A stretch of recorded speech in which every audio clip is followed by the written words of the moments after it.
বলছেন, কুল ইন কুনতুম তুহিব্বুনাল্লাহ ফাত্তাবিউনি, হে রাসূল আপনি এদেরকে বলে দেন, যদি তোমরা আল্লাহকে ভালোবাসতে চাও, আল্লাহর সাথে মহব্বত রাখতে চাও, আল্লাহর প্রেমে নিজেকে ভাসিয়ে দিতে চাও, তবে তোমরা আমার আনুগত্য করো। বলেন সুবহানাল্লাহ।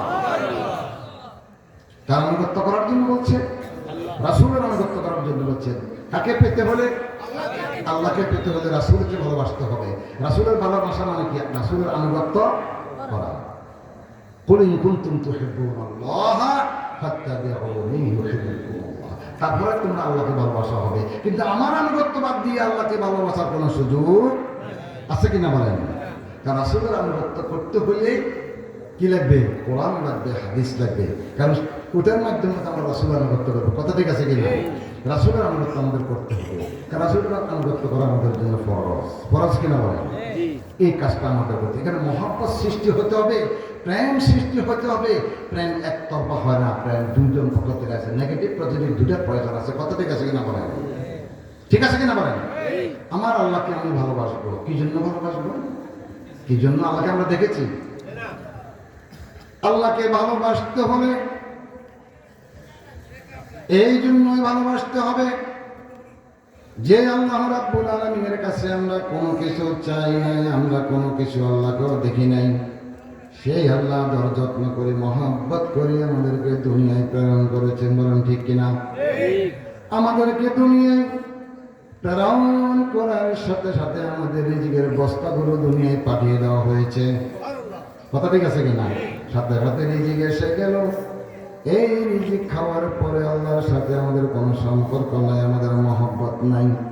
আছে কিনা বলেন?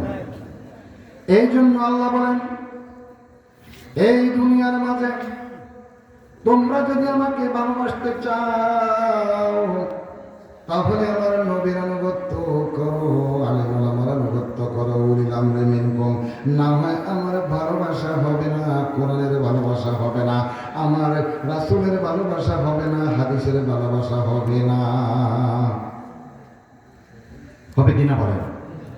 আর যে ব্যক্তি আমাকে ভালোবাসা, তোমাদেরকে আমি ভুলবো না, এই জগতেও ভুলবো না, আমি আখিরাতেও ভুলবো না। আমার ভালোবাসার কারণে আমি তোমাদেরকে দুনিয়া যেদিন আমার আরশের নিচে ছায়া ছাড়া কোনো ছায়া থাকবে না, তোমরা আমাকে ভালোবাসার কারণে আমি তোমাদেরকে আমার আরশের নিচে ছায়া করে দিবে। বলুন সুবহানাল্লাহ। আমার ভাইরা, মহব্বত, ভালোবাসা, প্রেম এগুলো আল্লাহর রহমত হতে হবে। স্বামী যদি স্ত্রীকে ভালো না বাসে, স্ত্রী যদি স্বামীকে ভালো না বাসে, এই সংসার টিকবে কিনা বলেন? আপনারা জোরে সোরে বলেন, টিকবে কিনা বলেন না? স্বামী যদি স্ত্রীকে ভালো না বাসে, স্ত্রী যদি স্বামীকে ভালো না বাসে, মহাব্বত না করে, ওই সংসার যেমন টিকে না, তেমনি আপনি যদি আপনার রাসূলকে ভালো না বাসেন, আপনার আল্লাহকে ভালো না বাসেন, তাহলে আপনার ঈমান টিকবে না। কথা ঠিক আছে?